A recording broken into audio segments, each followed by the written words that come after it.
Hello friends, I am Harish Dembla from accurate fortune astrology. दोस्तों, कल हमने एक वीडियो अपलोड की थी जिसमें आपको ये बताया था कि गवर्नमेंट जॉब लेने के लिए यानी कि सरकारी नौकरी लेने के लिए आपके चार्ट में किस तरह के डिफरेंट कॉम्बिनेशंस होने चाहिए।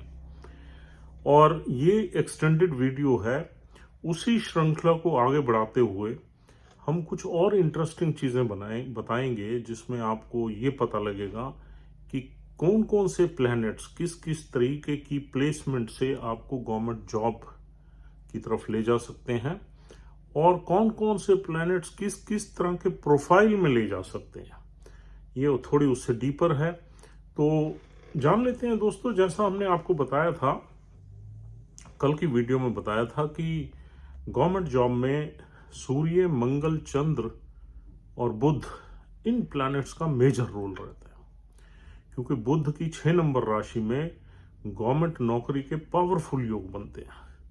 हाँ, 1 नंबर राशि, 5 या 10 नंबर राशि में भी बनते हैं, लेकिन कुछ और राशियों में भी ये योग बन सकते हैं, उनको रिफ्यूज नहीं किया जा सकता। जैसे गुरु की राशि या बुध की जेमिनी राशि में, मतलब मिथुन राशि में भी ये योग बनते हैं और इनको मना नहीं किया जा सकता। और दूसरे प्लैनेट्स यानी कि अभी तक हमने ना जुपिटर की बात की, ना शनिदेव की बात की, ना राहु की बात की, ना शुक्र की बात की। ये प्लैनेट्स भी आपको गवर्नमेंट पोजीशंस की तरफ ले जा सकते हैं, बशर्ते ये प्लैनेट्स सूर्य के नक्षत्रों में बैठे हों या सूर्य की राशि में बैठे हों। अब सूर्य के जो नक्षत्र हैं वो 3 नक्षत्र हैं। पहला नक्षत्र है कृतिका नक्षत्र, दूसरा उत्तर फाल्गुनी, तीसरा है उत्तराषाढ़ा। ये 3 नक्षत्र याद रखिए, ये सूर्य के बहुत पावरफुल नक्षत्र हैं। अगर इन नक्षत्रों में से किसी भी नक्षत्र में शनिदेव बैठ जाए, शुक्रदेव बैठ जाए, राहु बैठ जाए, केतु बैठ जाए या गुरु बैठ जाए, तो भी आपको सरकारी नौकरी के योग बनते हैं। लेकिन एक चीज हमें जरूर ध्यान रखनी चाहिए कि सूर्य की प्लेसमेंट बहुत अच्छी होनी चाहिए।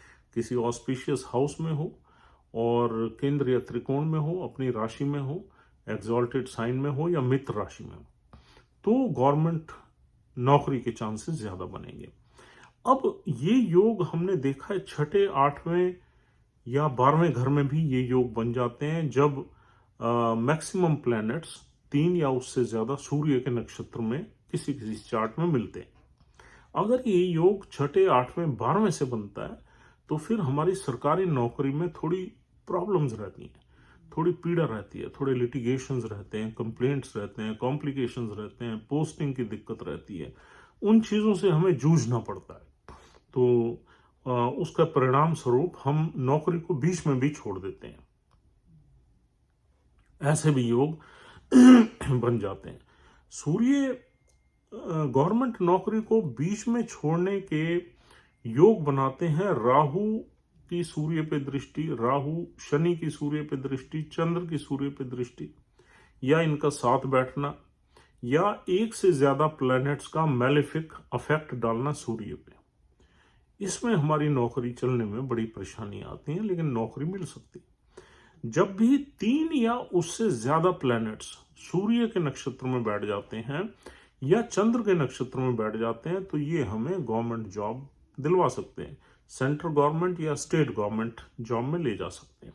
अब गवर्नमेंट जॉब्स कई तरह की होती हैं, आपको मालूम ही है। कल की वीडियो में हमने कुछ और चीजें बताई थी, आज हमने कुछ और चीजें बताई हैं। अब देखिए, जो जो प्लैनेट स्ट्रांग है, हमारा जो गवर्नमेंट जॉब में प्रोफाइल उन्हीं प्लैनेट्स का ही रहेगा। अगर सपोज हमारा जो है मंगल स्ट्रांग है, तो हम हो सकता है पुलिस सर्विसेज की तरफ जाए, एडमिनिस्ट्रेशन की तरफ जाए, पावरफुल पोजीशन की तरफ जाए। और अगर हमारा चंद्र स्ट्रांग है तो हम हो सकता है ह्यूमन रिसोर्स की तरफ जाए और मेडिकल डिपार्टमेंट्स की तरफ जाए, या यूं कहना चाहिए कि वेल्थ की तरफ जाए। और अगर हमारा गुरु और शनि स्ट्रांग है और 6ठा घर भी स्ट्रांग है, तो हम लॉ फील्ड की तरफ जाते हैं, जुडिशरी में भी जा सकते हैं। अगर हमारा राहु और मंगल जैसे प्लैनेट स्ट्रांग हैं और सूर्य पे उनका असर है तो हम टेक्निकल फील्ड्स में भी जा सकते हैं। बड़े बड़े डिपार्टमेंट्स हैं जैसे रेलवेज है, ये इसमें चंद्र, मंगल और राहु और शनि जैसे प्लैनेट्स इन्फ्लुएंस करते हैं इसको। तो इस तरह के टेक्निकल फील्ड्स में भी जा सकते हैं। और हम अगर बुध और गुरु को देखें, ये हमारे स्ट्रांग हैं, तो फिर हम रेवेन्यू सर्विसेज की तरफ जाते हैं, यानी कि IRS वाले जो डिपार्टमेंट्स होते हैं, चाहे वो इनकम टैक्स हो, एक्साइज हो, सेल्स टैक्स हो, ये वाले डिपार्टमेंट्स हमें मिलते हैं, या रेवेन्यू सर्विस, ट्रेजरी सर्विसेज की तरफ, जहां बुध और गुरु पावरफुल, जहां बुध और शनि हो वहां लॉ फील्ड में, जुडिशरी वगैरह में भी हम जा सकते हैं। उसमें छठे घर को भी देखना बहुत जरूरी है। और अब कुछ ऐसे कॉम्बिनेशंस भी होते हैं जिसमें हमें गवर्नमेंट जॉब तो नहीं मिलती, लेकिन गवर्नमेंट से रिलेटेड काम मिल जाते हैं।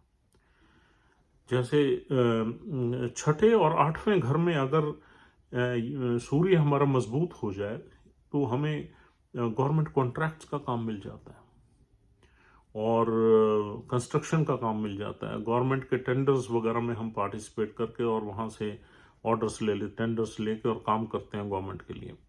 बुध वगैरह वगैरह हमारा ज़्यादा हो तो सप्लाई चेन में आ जाते हैं, गवर्नमेंट डिपार्टमेंट्स को हम सप्लाई वगैरह भी कर सकते हैं, और ट्रेड एंड कॉमर्स में यानी कि हम आ जाते हैं।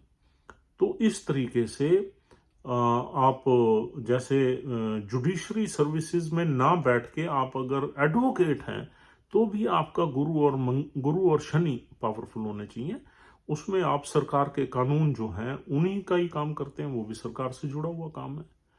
और अगर आपका मरकरी बहुत तेज है, बहुत अच्छा है, और राहु भी साथ में बैठा हुआ है और सूर्य मजबूत है, तो फिर आप लाइजनिंग का काम करते हो, नंबर 2 का, यानी कि आप गवर्नमेंट से अंडर हैंड डीलिंग से कुछ काम करवा के लोगों के करवाते हो और बीच में कमीशन लेते हो, लेकिन उसमें राहु का इन्वॉल्वमेंट बहुत जरूरी है। अगर आपके चार्ट में राहु बहुत ही पावरफुल है, 2 नंबर राशि में बैठा हुआ है, ऊंच का 10वें घर में बैठा हुआ है, वहां मंगल सूर्य जैसे प्लैनेट्स भी बैठे हुए हैं, तो आपको ये पॉलिटिक्स में ले जाते हैं। पॉलिटिक्स में सरकारी ओहदा, सरकारी पोजीशन आपको दे सकते हैं, आप किसी डेजिग्नेटेड पोस्ट पे आ सकते हो, MLA भी बन सकते हो। इसमें सूर्य, मंगल, शनि और राहु ये बहुत मजबूत प्लैनेट होने चाहिए आपके, और 10वें घर से इनका कनेक्शन होना चाहिए, क्योंकि 10वां घर हमारे लॉ एंड ऑर्डर का है, गवर्नमेंट का है। 10वें घर में कोई भी राशि हो, उस राशि का स्वामी भी वही होना चाहिए, और सूर्य के नक्षत्र में हो तो बहुत अच्छा है। तो आप कहीं ना कहीं पॉलिटिक्स में, राहु का इन्वॉल्वमेंट पॉलिटिक्स में बहुत जरूरी है, उसके बगैर कोई भी पॉलिटिकल एक्टिविटीज नहीं होती। तो दोस्तों, ये कुछ कॉम्बिनेशंस हमने आपको बताए हैं जो डिफरेंट डिफरेंट फील्ड्स में आपको ले जाते हैं। अगर आपके चार्ट में चंद्र और केतु बहुत मजबूत हैं और सूर्य के नक्षत्र में, तो आपको ये किसी हॉस्पिटल में सरकारी नौकरी दे सकते हैं। और अगर आपका गुरु नीच का है और अच्छे घर में बैठा हो, ऑस्पिशियस हाउस में बैठा है, और चंद्र अच्छा है, गुरु चंद्र नक्षत्र एक्सचेंज कर रहे हैं, एक दूसरे के साथ बैठे हैं, तो आप लेक्चररशिप में आ जाओगे। गुरु नीच का होना चाहिए उसमें। ये बहुत उल्टी बात है, लेकिन ऐसा हमने हजारों चार्ट्स में देखा है। नीच का गुरु आपको टीचिंग में ले जाता है या लेक्चररशिप में ले जाता है, उसमें चंद्र का अच्छा होना बहुत जरूरी है। गुरु चंद्र इकट्ठे हो, या गुरु चंद्र के नक्षत्र में हो, चंद्र गुरु के नक्षत्र में हो, तो आपको कहीं ना कहीं टीचिंग की तरफ या लेक्चरशिप की तरफ ले जाता है। और उसमें अगर सूर्य मजबूत हो तो आप सरकारी इंस्टीट्यूशन में भी काम करते हैं। तो दोस्तों, कुल मिला के अगर हम कंक्लूड करें तो आपके चार्ट में प्लैनेट्स गवर्नमेंट जॉब के लिए, एडमिनिस्ट्रेटिव जॉब के लिए प्लैनेट्स का पावरफुल होना बहुत जरूरी है, और सूर्य की एनर्जी और मंगल की एनर्जी उसमें बहुत अहम है। मंगल और सूर्य आपके चार्ट में मजबूत हैं, और सूर्य के नक्षत्र में ज्यादा प्लैनेट्स बैठे हुए हैं, 3 या उससे ज्यादा, तो आपकी सरकारी नौकरी के चांस बिल्कुल 100% बनते हैं। उसमें आप कॉम्पिटिटिव एग्जाम्स में बैठें और आप डेफिनेटली कुछ ना कुछ पोजीशन ले लेंगे, लेकिन अपनी कैपेबिलिटी और एलिजिबिलिटी के हिसाब से आप गवर्नमेंट सर्विस अटेम्प्ट करें।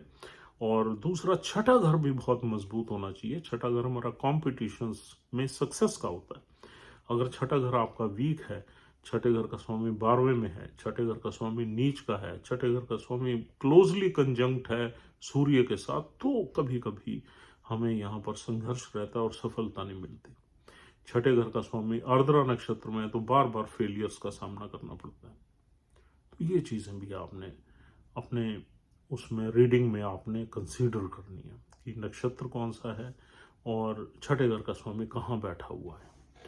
और एक और कॉम्बिनेशन है जो बहुत ही की पॉइंट है, वो ये है कि जब भी आप गवर्नमेंट सर्विस के योग देखें अपने चार्ट पे, तो उसमें 3 चार्ट्स को देखना बहुत ज़रूरी है। एक लगन चार्ट, एक नवमास चार्ट, एक दशमांश chart, D10, D9, D1, D9 and D10। आपको तीनों चार्ट्स में, 3 चार्ट्स में से 2 चार्ट्स में आपको 11th हाउस में सूर्य नजर आ जाएगा, सूर्य या चंद्र नजर आ जाएगा। तो आप ये समझ लीजिए कि मैं सूर्य यानी कि गवर्नमेंट सर्विस से पैसा लूंगा या गवर्नमेंट से पैसा कमा सकता हूँ। तो ये भी एक इंडिकेशन है कि क्या आप गवर्नमेंट से पैसा कमाएंगे, इनकम कमाएंगे, क्योंकि 11वां घर आय का है। वहाँ अगर सूर्य विराजमान है अच्छे से, तो आप ये समझ लीजिए कि आप गवर्नमेंट नौकरी के योग हैं आपके चार्ट में। यानी कि 3 हमने आपको बताए हैं चार्ट्स, D1, D9, D10। इनमें से मिनिमम 2 चार्ट्स में सूर्य का या चंद्र का 11th हाउस में होना बहुत जरूरी है। तो दोस्तों, this is all for the day. उम्मीद करता हूँ आपको ये डिस्कशन पूरी तरह से समझ में आ गई है और अब आप अपने चार्ट को क्लियरली रीड कर सकते हैं कि क्या आप गवर्नमेंट कॉम्पिटिशन्स में बैठे या ना बैठे। Thank you very much once again. Please take care. Try to subscribe our channel.